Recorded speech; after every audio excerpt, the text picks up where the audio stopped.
Eto na nga guys, yung isa nating bagong recipe ng ating brownies na pang negosyo. Dahil napakasarap na to guys. So, ito yung isa sa napakabilis sa amin. So, madali lang itong gawin at tara, simulan na natin. Ito lang guys yung mga gagamitin natin. Ilalagay na lang natin sa description yung pinaka-recipe na to para tayo ay tuloy-tuloy na. Ayan, so bahala na kayo kung anong toppings ang gusto nyo.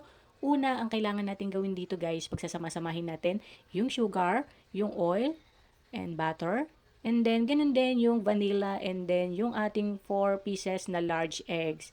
And then, ito ay ibibit natin hanggang malusaw or mawala yung pagka-granules ng ating sugar. Ay ibibit natin to hanggang sa mag-pale na yung kulay ng yung itlog and butter natin. Para noon, smooth ang ating brownies. Pag kasi hindi natin siya na-mix, ang kalalabasan ng brownies natin guys ay grainy siya. And then, ito na, pagsamahin lang natin yung cocoa powder and then yung ating flour. So, isip lang natin siya para wala ka siyang buo. And then, lagay natin yung salt. And then, ayan, salain lang natin. Dito guys, hindi tayo maglalagay ng baking powder or baking soda kasi gusto natin makunat ang ating brownies. Pero nasa sa inyo yun kung gusto nyong lagyan ng baking powder or baking soda. So, ako hindi naglalagay. Sabi ko nga para siksik at medyo makunat talaga. Kung gusto niyo naman ng as in makunat, minsan naglalagay tayo dito ng glucose para talaga ay yung pagka-chewy ng ating brownies ay andon kahit lumipas yung mga ilang araw. Ayan, so ayan, ibit lang natin gamit yung paddle attachment hanggang sa mag-well combine lang and then yun na. Ganyan lang guys, kasimple. Ganyan lang siya kadaling i-mix. Dito, ang recipe na to ay isang timpla lang or isang tray. Ayan, so pagka madami kayong gagawin, make sure na titimbangin nyo. Dahil ito ay isang recipe lang, lalagay na natin siya dito sa ating baking tray. Ang gamit natin ditong size ay 9 by 13. Yan, and then nilagyan ko na siya ng parchment paper, ginrisa natin ng oil. So, ibuhos nyo lang, ilagay nyo lang yung ating brownies. So, makikita nyo naman, ang brownies natin hindi pa nabibake ay napakakunat na. Ayan. And then, isasuggest ko sa inyo, wag nyo siyang masyadong overbake kasi tumitigas talaga, mabilis tumigas. Ang mga brownies naman, paglipas ng mga ilang araw, mas nagda-dry siya. So, minsan ang ginagawa ko, hindi ko masyadong well bake para noon meron pang time na madadry yan di ba? So, ganyan. And then, lagyan nyo na ng toppings na gusto nyo. Ako, lagi ko lang ginagamit ito ay cashew nuts. Ayan. And then, i-flat nyo lang ng konti. Minsan kasi, pagka binuhos nyo lang kabud yung pinaka-nuts ay, pagka na-bake na yan, ay magtatanggalan. So, pinipress natin para dikit na dikit talaga.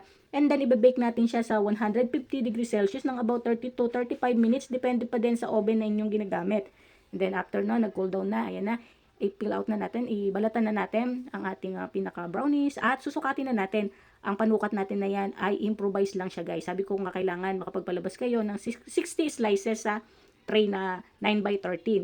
So, ayan, dito sa mahabang size ay 10 kailangan. And then sa mas makitid ay 6. Kaya 60 pieces. Bali, ang makukuha nyo dyan ay 5 kahon na by 12 ang laman. Para noon, nagagamit kami ng ruler na ganyan para dire-diretso, mabilis mag-cut, and then pantay-pantay, lalo na pagka pangbenta.